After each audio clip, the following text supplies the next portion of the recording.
My name is Stephen Frailey. I am the editor of Dear Dave magazine. That seems so ridiculous saying that when I know all of you so well, or most of you.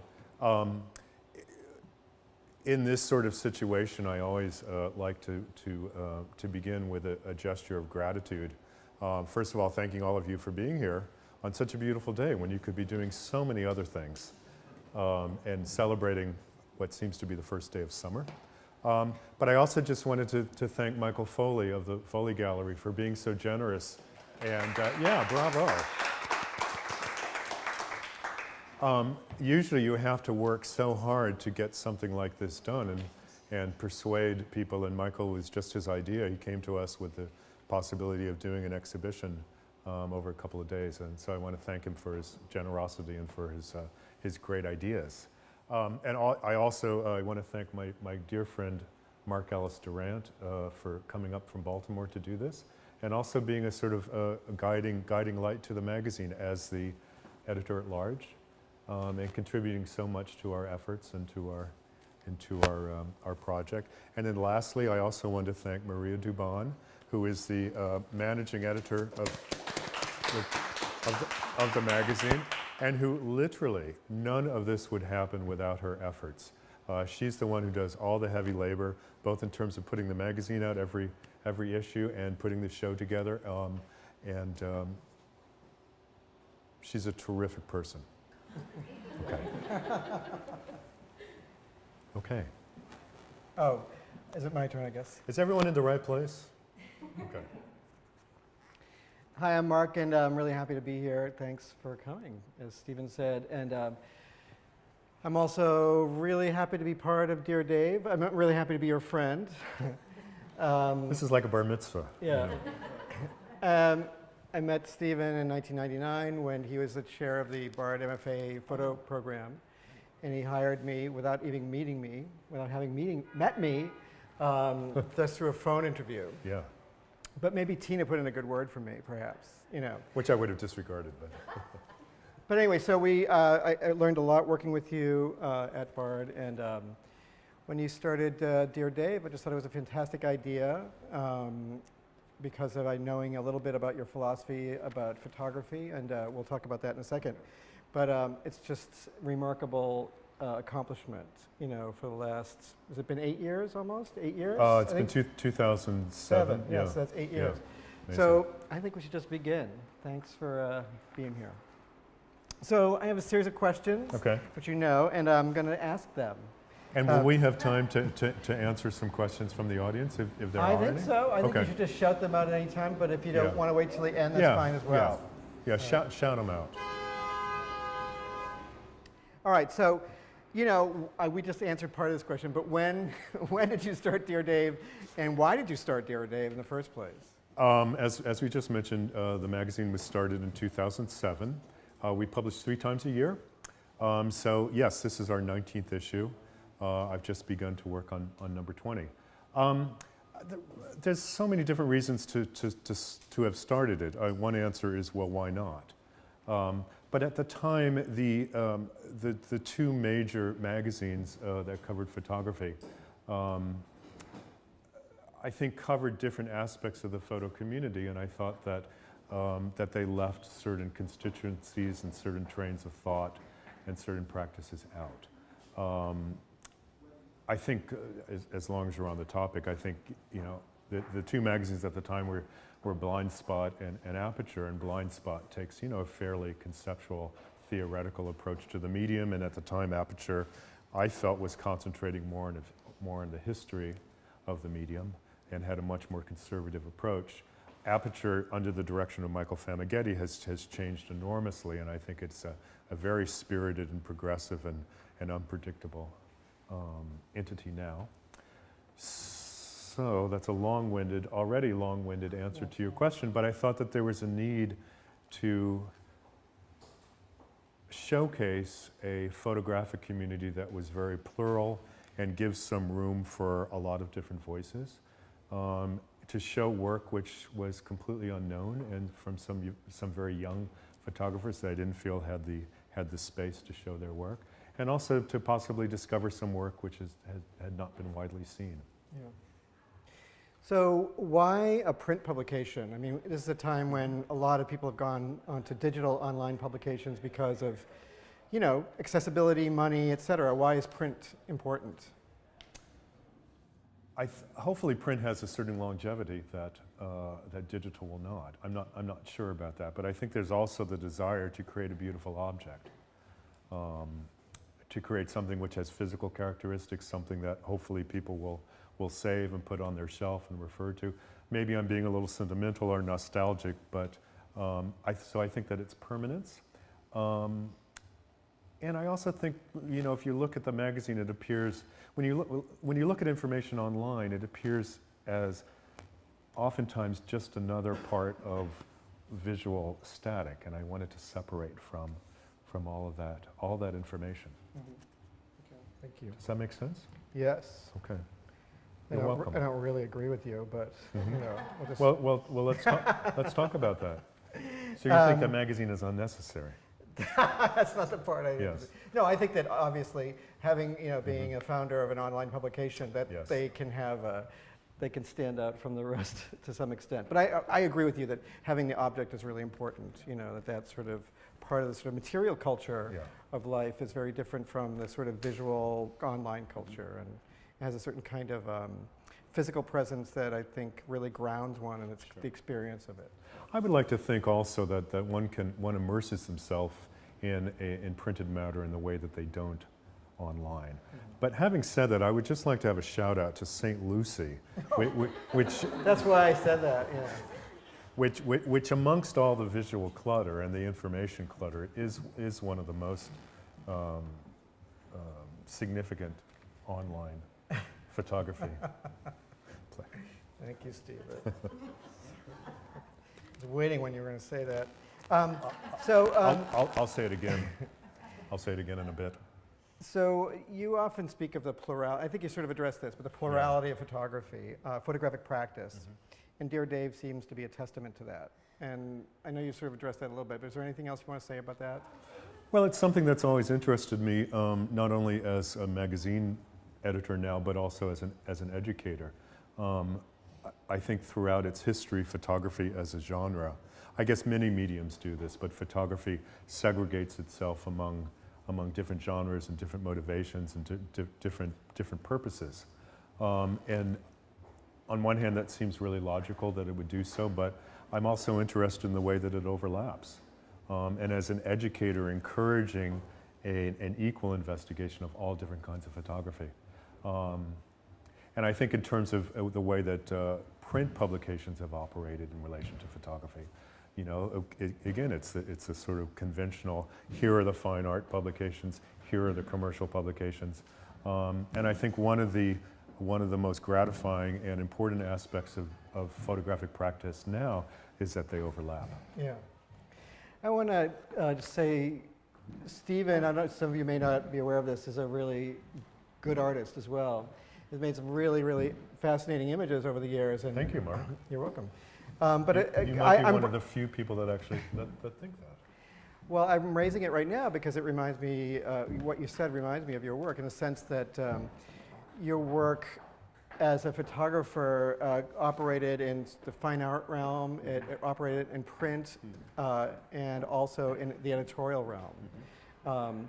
So Stephen often worked in this sort of studio fashion in which he assembled images for the camera, sort of montages, collages, you know, juxtaposing variety of sort of disparate, you know, gestures or rhetoric, visual, flotsam. Really funny, sort of very nuanced and, you know, sort of sly in a way. And I think that's also, I think that's in some ways part of the aesthetic of Dear Dave, but we can talk about that later. But that sort of approach to photography as a maker, did that sort of influence you as an editor, in a sense? I haven't really thought much about that, but it's possible that it has, because in my own practice, I rely upon lots of different kinds of information in order to construct an image that I'm interested in, and I don't think, I mean, it's non-hierarchical. It's any place that I can get, you know, whether it's from high culture or popular culture. So perhaps you're right. I mean, I'm in an interesting position as an artist because I work in seclusion, and it's an interesting way to make images without them being seen. And then at the same time, I have this vehicle that I promote a lot of different kinds of work. Right. So I appreciate that dichotomy. Well, again, I'm sort of off script here, but That wasn't our deal.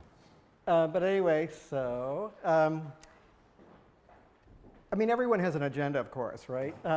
Could be a political agenda, or aesthetic agenda, theoretical agenda,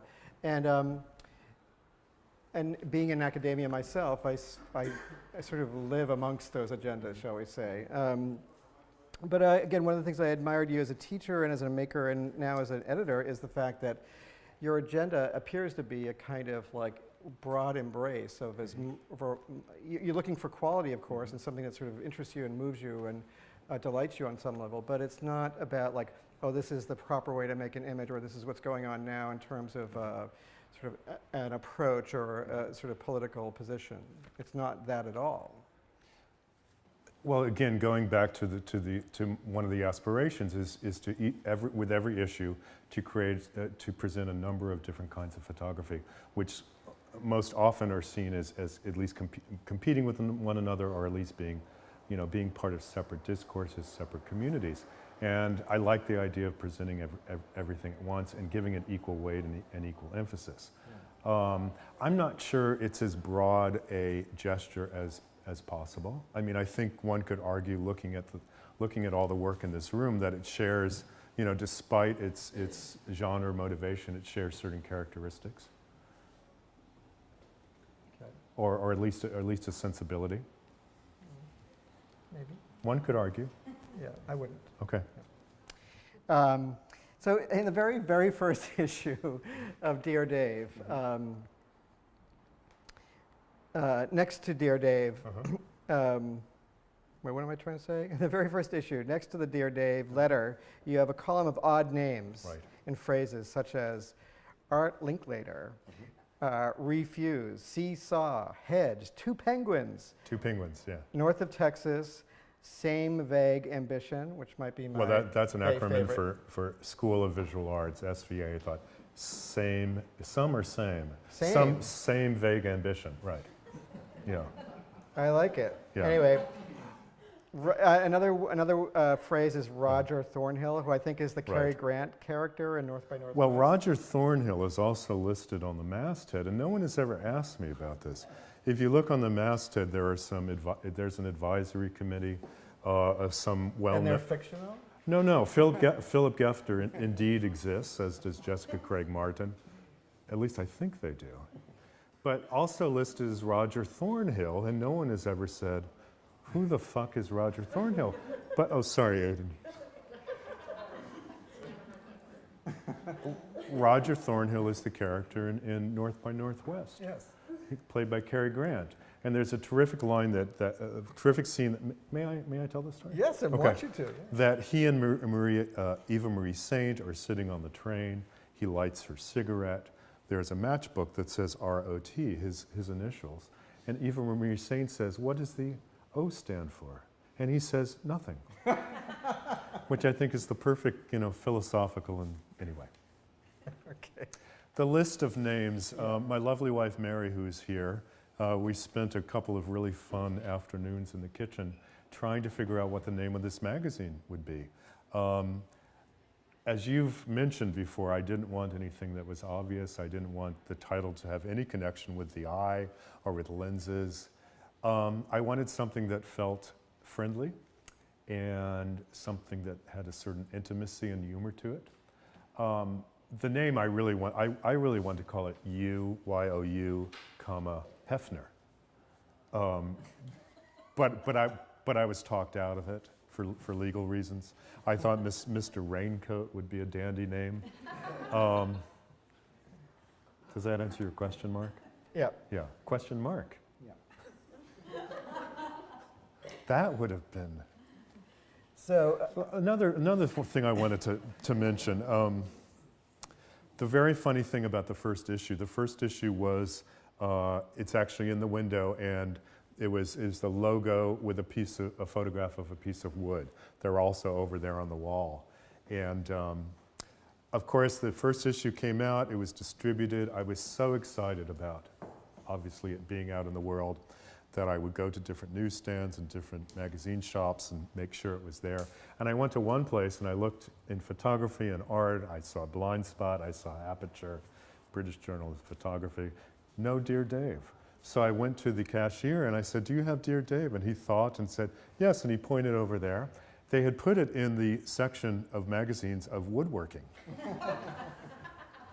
which I didn't realize that they existed, but there it was with, you know, modern woodworker. And so I thought maybe every, you know, for each issue we should do a different cover. One, a bridal cover, you know, a travel car.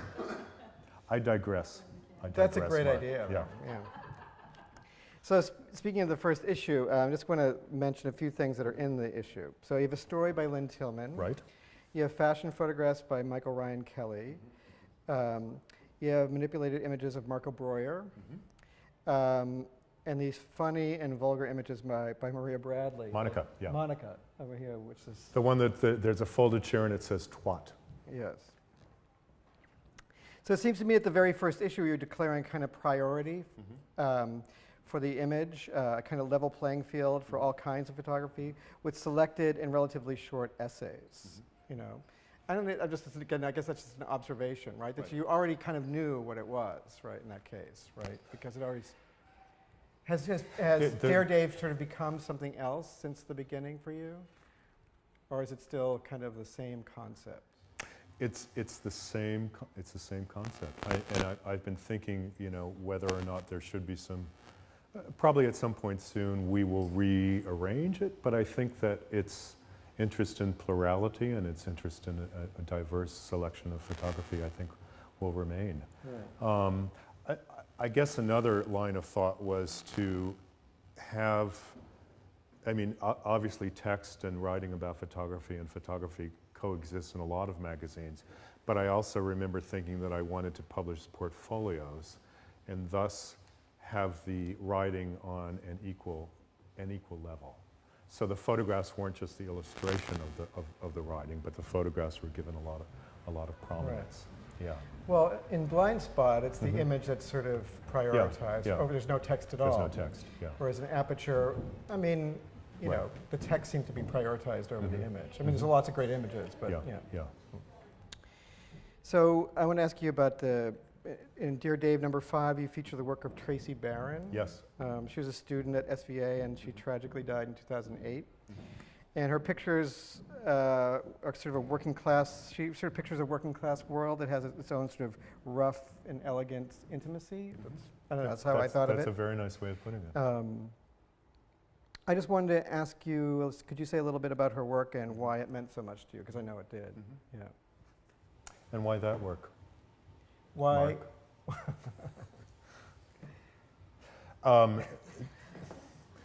Tracy Barron, as Mark mentioned, was in one of the early issues, and unfortunately she's not alive. She was my student, and in fact I don't think she ever graduated. Tracy's work was just beautiful and authentic and very honest, and I think there were photographs of herself and sometimes of her family, and I felt that they kind of abridged both fact and fiction. There were some pictures that were vaguely constructed and other pictures that were not. I actually, now that I think about it, I think that she was one of the earliest practitioners of that possibility of mixing different kinds of imagery. And her work had a lot of the work were self-portraits, and that fit in with a lot of work that was being done and is still being done. But I think the work was unique in its authenticity and its invention, and it's just its narrative complexity. I mean, does that answer the question? Sure. Yeah, I mean, the work is not here, so yeah. But for all of you who don't know the work, her name is Tracy Barron, and she's represented by Leslie Tonkino Projects, and it's gorgeous work. Yeah. Thank you. So I don't know if anyone's had a chance to look at the swimsuit issue of Dear Dave, which was, I don't remember what number it is, it was from 2011. Yeah. And it was my favorite issue, I think. So in 2011, Dear Dave had the swimsuit issue. And I think that Dear Dave issue is at least twice the size of the annual Sports Illustrated swimsuit issue. So from Henri Cartier-Bresson to Richard Misrach, you collected, I don't know how many, maybe 100 photographs of people wearing bathing suits. And there were images by Matthew Barney, Penelope Umbrico, Bria Souders, Joel Sternfeld, Eric Fischel, Lee Friedlander, Harry Callahan, Alex Prager, Judith Joy Ross, Malcolm Leitner, Martin Parr, just to name a handful.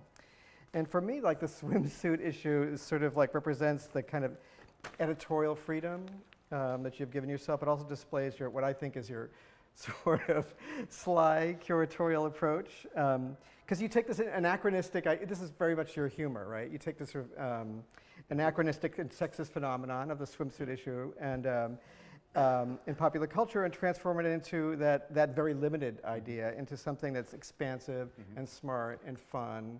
And I think it's sort of risky in a way. I mean, it's funny and I think most people understand it's playful, but it was sort of, kind of risky. I don't see it as risky. I saw it as just kind of obvious that, of course we should use this. It's a well-known phenomenon, the swimsuit. I don't think I've actually seen it since I was a teenager, but I know that it exists because of the advertising. It's still very good. Yeah, you get. Is there a fold-out of some kind? But it just seemed like such an obvious idea. But one of the things that interests me is how, the subject matter of a group of pictures can remain ostensibly the same, and you can have a wide variety of interpretation. There's another example of that we did on a much more limited basis in the magazine. If you all look over there, there's a beautiful picture of a guy named Billy Sullivan who has the gray hair and the shadows. I just asked maybe 7 or 8 photographers to take a picture of Billy, who's a painter, and in just broadly different interpretations. And part of this is to emphasize something that's really obvious, which is that photography is so interpretive, that you can have a consistent subject, that the subject can remain the same, and you can have vastly different relationships to it. Yeah. So the swimsuit just seems so great. But I just wanted to see that show, like it's some wonderful, large-scale installation at some major museum or something. I don't think why don't you propose it to a large-scale major museum? I could, but I don't think anyone will take it. But it's a great idea. I'm hoping for a second swimsuit issue. I've been collecting, since that last issue, I've been collecting swimsuit pictures, and there's about 40 or 50. But if you look at bodies of work, invariably there might be 1 or 2 swimsuit. So if any of you are wondering, how can I get published in Dear Dave magazine, just make a swimsuit picture and send it on in. So being the chair of the photography program at SVA, as well as the chair of it's the MFA in fashion photography. Can we talk about you for a while? No. The MFA in fashion photography, right? That's what it's called? Yeah. Which it's a program you started. Yeah, it's actually MPS It's a Master of Professional Studies. Okay. But this gives you kind of enormous influence in the New York photography world, which I don't think you wouldn't agree with. I would very much like to think not. All right, but I would say that you do. I mean, from not only all the students that you have in the environment that you create at the SVA, but also all the people that you hire, at the SVA who have had enormous influence, on obviously the students that go there. And again, I've never taught at SVA, but I know a lot of people who do, and just again, the sort of broad, expansive, experiences and approaches. So I would argue that you do. Anyway, so let's just move on from that. We don't want to get in an argument. No, let's not argue about that. Maybe over dinner. But I just want to ask you about how you're influenced by the sort of these generations of photographers, have sort of coming through your program, or you see in New York, and I know that you get out and you see a lot of stuff. So, just how does that change you in terms of what you think, not necessarily as a maker yourself, but just like how you think of photography and its possibilities? Well, I should really say publicly and on camera, especially that it's such a privilege and a pleasure to be involved in this wonderful program. It's a vast program, as many of you know. There's 100 faculty members, and the school in and of itself is set up so it's a very entrepreneurial endeavor, which gives us chairs a tremendous amount of freedom. What was the question? Well, just all of those generations of photographers that have been sort of coming through the SVA and that, that you interact with personally. I know that you review the graduating students' portfolios one by one, every single one of them. And the third-year students. Yes, so it's not like this hands-off approach. Yeah. I mean, you have a very direct relationship. Ideally, what I wanted to do was to create, in addition to all the tasks and responsibilities that we have, the conventional responsibilities in terms of classes and curriculum, et cetera, I wanted to create a community. I wanted to create a community of ideas. I wanted to create a space that people could come in, students, faculty, visiting artists, and discuss and shape the future of photography. The fact that we are working with young people, they are the future. It's their medium, and they're going to determine what the future looks like. And we're there to help them with that conversation. So yeah, it's incredibly interesting and fulfilling.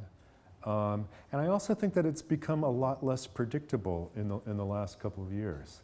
And to watch the students form over the course of their years there, to form a relationship to photography, an idea of what photography is I couldn't feel that I was in a better place.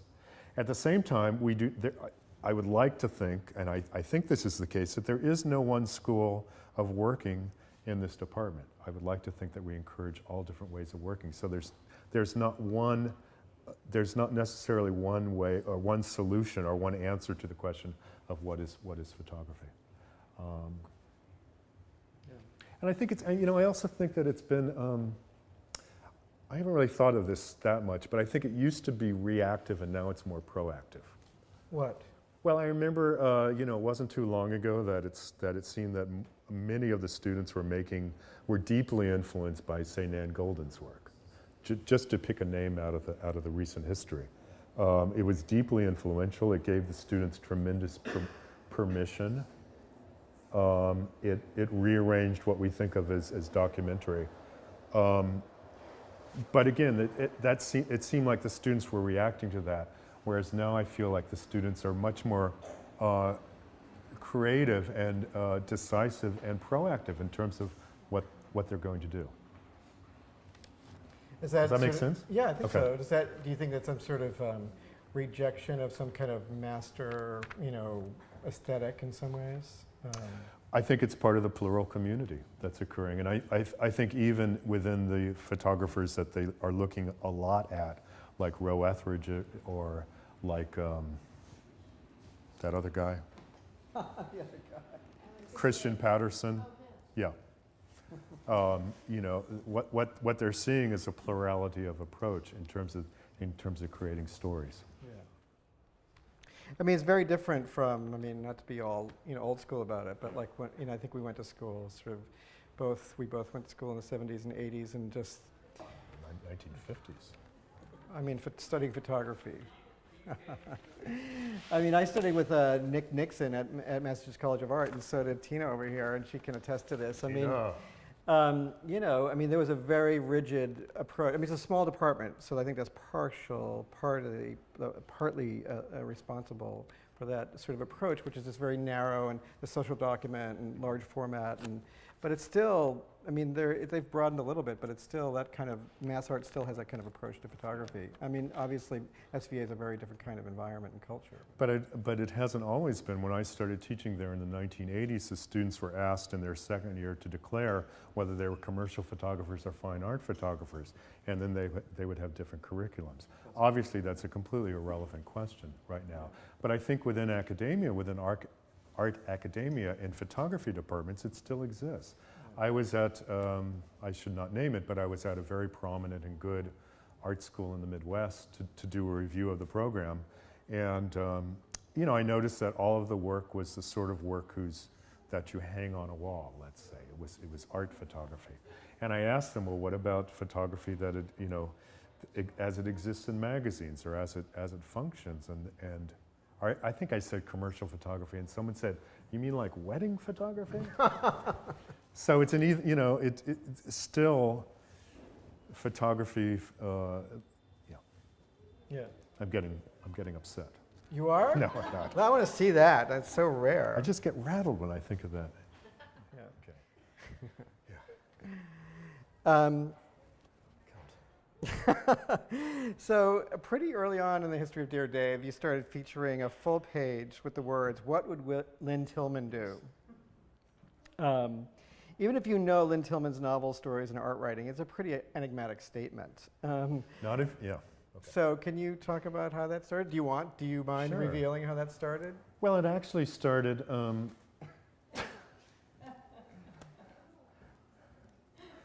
Mark and I were both raised Catholic, and we were. Should I go that far back in the? You have to now, yeah. Well, we all know about the phenomenon. What would Jesus do? And people wear bracelets that say what would Jesus do? And then Mark and I, we were taught up at Bard, we shared a house together, and one afternoon we were talking about our deep relationship to Dean Martin as we were growing up. Probably not someone that's well known in this audience, and we thought we would put together something called "What Would Dean Martin Do?" Right. Dean Martin was a kind of drunk entertainer. So how do we get from there to Lynn Tillman? I don't know. Lynn Tillman is a close friend. Those in the literary community are in Lower Manhattan are very familiar with her deep sense of engagement and counsel and wisdom and humor.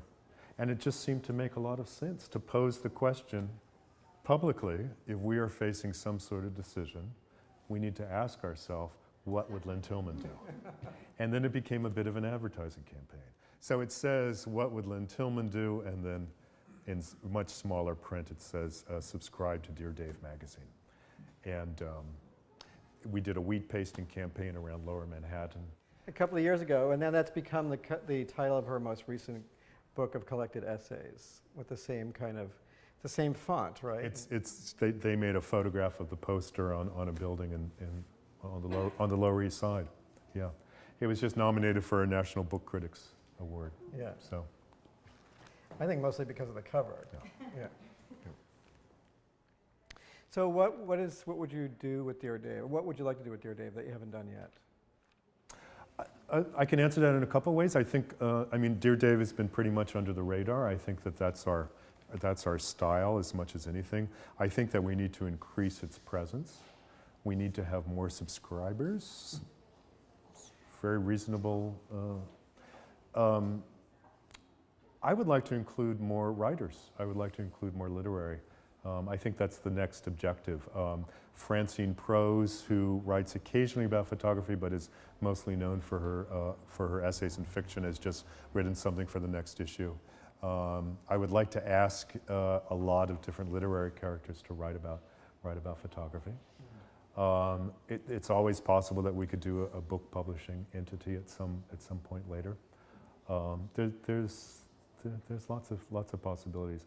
I also want to continue to, occasionally we'll do things like we publish some poems by a woman named Alice Rose George, who is not known for her poetry, but who's a very well-known curator and photography person. There's a drawing here by a guy named Jerry Vasuso, who's known as a photographer, but also makes drawings. So I would like to include even more information from the photography community, but things that are outside of what's normally seen. I hear Gregory Crutzen has a great recipe for chicken cacciatore that we're thinking about. So, you get the idea. I just, behind you is this image of the Among the Thugs by Bill Bruford. Can you talk about that image? Because I don't remember that from a magazine, but that book was actually made quite an impression on me. I can't talk about that image. I know nothing about it. Really? Well, I know it's by Mark Joseph Berg, and he published a beautiful book that was about bookstores, and in all the different aspects, and the idea of the bookstore as being a phenomenon, which is not so much a part of our culture. So that was excerpted from it. You know, I think it's a terrific cover. I think it's an iconic image. So, should we ask for questions from the audience? Yeah, I think we should. Yeah, does anyone? Yes.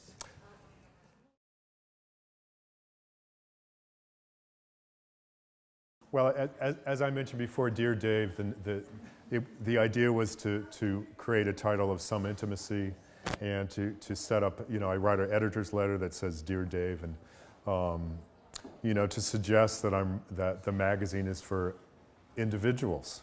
The magazine was named after my father, Dave, and those letters were written to him over the years.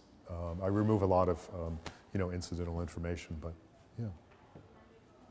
Does that answer your question? You wanted me to go public with that.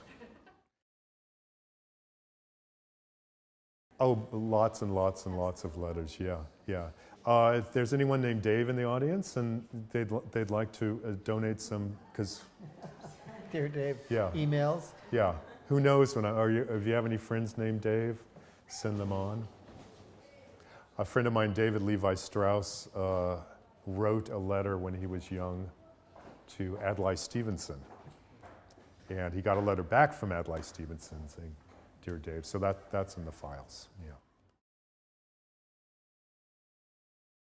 I mean, I think that, yeah, I think that there is less fashion and less photojournalism in the show than in the magazine, for example, but I think that that's just the way that this worked in terms of getting framed pictures from people. I mean, I'd like to think that the work that you see here has certain qualities of intelligence and humor and open-mindedness and redefining what the photographic medium is, but doing it in such a way that it's a sort of spirit of inquiry and mirth. Well, I think Stephen's right in the sense that there's, you know, in some ways more diversity in the magazine than there is on the walls here, because there's less fashion, that sort of in documentary, as you pointed out. But I would, I mean, it's hard to pinpoint. It's hard to define what a kind of broad sensibility looks like, right? Because it sort of defies that description. But I think one thing that the pictures do have in common is a sense of playfulness, but a seriousness in that he does. I mean, one of the things I admire about Stephen is that he does take all sort of genres of photography seriously, and I really respect that and feel like that's inclusive, and as opposed to exclusive, or as opposed to kind of like fixed position that leaves out a lot of people, because I think many of us have encountered, you know, texts or institutions that were very exclusive around certain kinds of positions. And as viable as those positions may be, they seem to me as like, oh, okay, that's pretty provincial in its own way. It may be interesting, but so I think that, the small Catholicism has to do with just this broad embrace. And other than that, I couldn't identify a sensibility, you know. I mean, I think Stephen does, because in the end, he's chooses all the images. And I've written a number of essays, and I say, here are the pictures that could go along, and I'm always surprised myself which ones he chooses. Well, I mean, one can't discount taste. I mean, as an individual, I guess it's also a reflection of my taste. Hopefully, as Mark says, it does have a fairly broad position. I also think that, I mean, two things. As the editor, I get to discover things, which is such a great pleasure. You know, the act of discovering work which has not been seen. And I also think that we in the States are perhaps more provincial than we think we are. There's so much work here that hasn't really been seen, but there is so much work around the world that is deserving of an audience here. But again, the possibility of putting work of someone who's in their early 20s, who's just graduated from a undergraduate program or an MFA program, next to somebody who's been working for 60 or 70 years is really quite thrilling. I mean, in the issue that we just published a couple of days ago, on the cover is a woman named Ellen Carey, who's been working consistently for 30 or 40 years, and I think has really contributed a very unique relationship to abstraction, and it's a very painterly abstraction. But as the years go on, she's not as well known as she was, I think. And that's another thing. I'm able to straddle different generations because of my own age and my own placement, but I spend the day with 20-year-olds. So we also have a group of pictures of photographs of Robert Rauschenberg. Now, obviously, Rauschenberg does not need an introduction, but he did a wonderful series in the 80s, which he called photoms. And it's a vertical stack of images that he took that have a direct relationship to his collage sensibility. So I don't think, for example, that work is as known as it should be. So, yeah.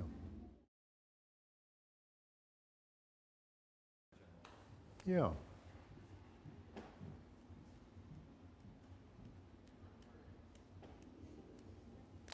You've stumped me.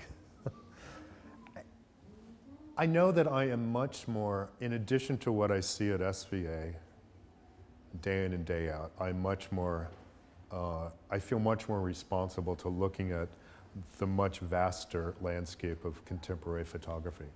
So I'm much more cognizant of or trying to understand what's going on around the world, and looking at a lot of things online and going to art fairs. So I feel it's my responsibility now, not just my pleasure, but my responsibility to see new things.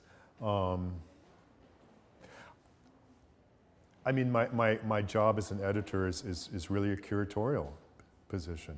And I find the process, I don't think this really answers your question, but I find the process of looking at a large body of work and choosing 10 or 12 images to be really an engaging and interesting process, which I like a lot. So perhaps a kind of editing. I would like well, they are international. I think in each issue there are people whose work who do not show necessarily in New York City. I would like a more thorough distribution internationally. So, yeah. There's a terrific magazine, by the way, called GUP. I don't know if you guys know it. It stands for Great Unique Photographs, or Maria, what is it? It's great, and it covers what's going on in Europe in a very innovative and unique way. So, thank you. Thank you for the question. Any other questions? Anything else, Mark? No, I'm good. Okay. Thank you all so much for coming. I really appreciate it. Yeah. And also being a sort of a guiding light to the magazine as the editor at large, and contributing so much to our efforts and to our project. And then lastly, I also want to thank Maria Dubon, who is the managing editor of the magazine, and who literally, none of this would happen without her efforts. She's the one who does all the heavy labor, both in terms of putting the magazine out every issue and putting the show together. She's a terrific person. Okay. Okay.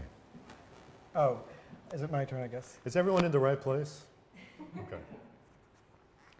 Hi, I'm Mark, and I'm really happy to be here. Thanks for coming, as Stephen said. And I'm also really happy to be part of Dear Dave. I'm really happy to be your friend. This is like a bar mitzvah. Yeah. I met Stephen in 1999 when he was the chair of the Bard MFA photo program. As we just mentioned, the magazine was started in 2007. We publish 3 times a year. So yes, this is our 19th issue. I've just begun to work on number 20. There's so many different reasons to have started it. One answer is, well, why not? But at the time, the 2 major magazines that covered photography, I think covered different aspects of the photo community, and I thought that they left certain constituencies and certain trains of thought and certain practices out.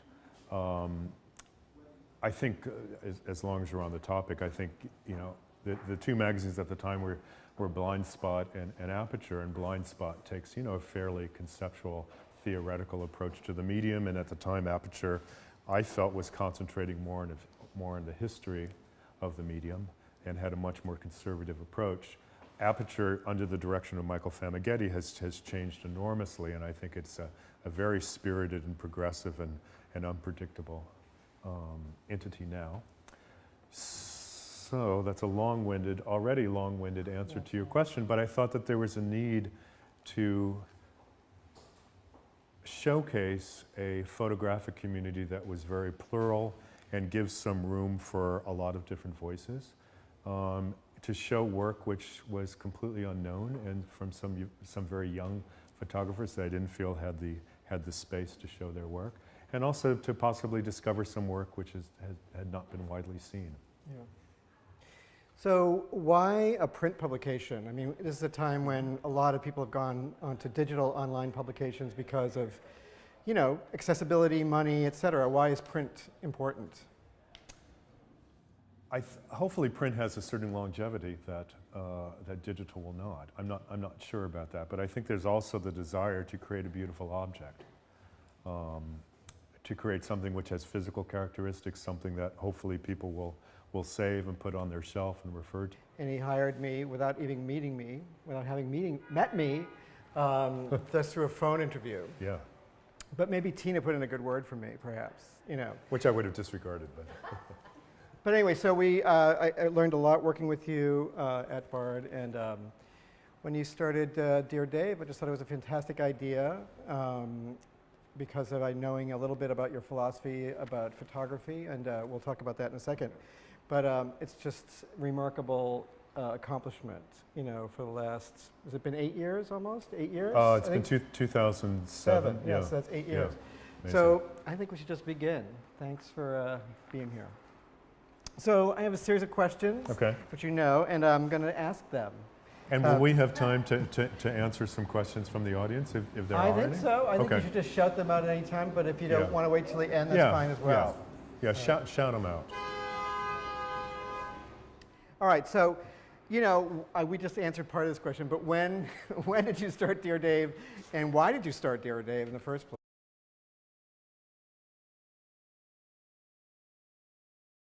My name is Stephen Frailey. I am the editor of Dear Dave magazine. That seems so ridiculous saying that when I know all of you so well, or most of you. In this sort of situation, I always like to begin with a gesture of gratitude. First of all, thanking all of you for being here on such a beautiful day when you could be doing so many other things and celebrating what seems to be the first day of summer. But I also just wanted to thank Michael Foley of the Foley Gallery for being so generous. And bravo.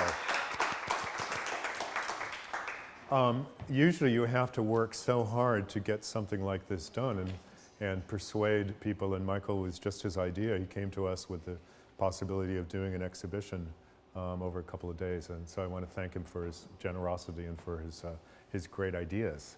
I also want to thank my dear friend Alice Durant for coming up from Baltimore to do this.